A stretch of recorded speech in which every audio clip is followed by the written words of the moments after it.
UPA ಸರ್ಕಾರಕ್ಕಿಂತ ಹೆಚ್ಚು ಅನುದಾನವನ್ನ ರಾಜ್ಯ ಸರ್ಕಾರಕ್ಕೆ ನೀಡಿದ್ದೀವಿ, ಇಷ್ಟಾಗಿಯೂ ಕಾಂಗ್ರೆಸ್ ಮುಖಂಡರು ಸುಳ್ಳು ಸುದ್ದಿ ಜನರಿಗೆ ಹೇಳ್ತಾ ಇದ್ದಾರೆ ಅಂತ ಕೇಂದ್ರ ಸಚಿವ ಪ್ರಹ್ಲಾದ್ ಜೋಶಿ ಹೇಳಿದ್ದಾರೆ. ಕಾಂಗ್ರೆಸ್ ಪಕ್ಷದಲ್ಲಿ ಎಲ್ಲವೂ ಸರಿ ಇಲ್ಲ ಅನ್ನೋದಕ್ಕೆ ಇದು ಸಾಕ್ಷಿ.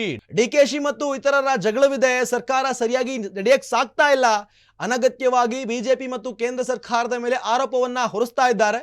75% NDRF ಹಣ ಕೇಂದ್ರ ಸರ್ಕಾರ ಕೊಡುತ್ತೆ, ಆ ಹಣ ಹಂಚಿ ಬಿಡುಗಡೆ ಮಾಡಿಲ್ಲ, ಅದು ಬಿಟ್ಟು ಕೋರ್ಟ್ಗೆ ಹೋಗಿದ್ದಾರೆ. ಸರ್ಕಾರ ಇದ್ರಷ್ಟು ಬಿಟ್ರಷ್ಟು ಅನ್ನಿಸ್ತಾ ಇದೆ. ಇದು ಜನರಿಗೆ ಮಾತ್ರ ಅಲ್ಲ, ಪಕ್ಷದ ಶಾಸಕರಿಗೂ ಕೂಡ ಇದೇ ಮಾತು ಅನ್ನಿಸ್ತಾ ಇದೆ. ಮುಖ್ಯಮಂತ್ರಿ ಒಬ್ಬ ಅಶಕ್ತ ಮುಖ್ಯಮಂತ್ರಿ ಅಂತ ಟೀಕೆ ಮಾಡಿದ್ದಾರೆ. ಇದೀಗ ಕಾಂಗ್ರೆಸ್ ಪಕ್ಷ ಇಷ್ಟು ವರ್ಷ ಸರ್ಕಾರದಲ್ಲಿತ್ತು, ಆಗ ಎಲ್ಲಾ ಕ್ಯಾಸ್ಟ್ನಲ್ಲಿಯೇ ನಡೀತಾ ಇತ್ತು, ಆಗ ಪ್ರಾಮಾಣಿಕವಾಗಿ ಚುನಾವಣೆ ನಡೆಸ್ತಾ ಇದ್ರ.